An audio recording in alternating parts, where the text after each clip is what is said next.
Hey YouTube, in this video I'm going to show you how to install a graphics card, so let's get into it. Alright, so first locate where the graphics card goes. It'll more than likely be the biggest PCI Express lane, but there are a lot of motherboards now that have room for multiple graphics cards. So find the one that you want to put it into, line up your graphics card. It'll only go in one way, and when you have it lined up properly, push down on it firmly but not too hard, and you'll hear a nice and satisfying click.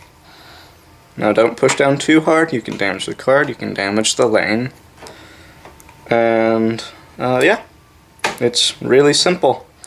Some graphics cards require external power. This one is a one of the types that doesn't require a 6-pin power adapter. Some of them even require 8 and 4-pin. Alright, so make sure that you know your graphics card before you spend $1,000 on it. Anyway, thank you for watching. If you learned something, like. If you didn't, dislike, comment, and subscribe. Thank you.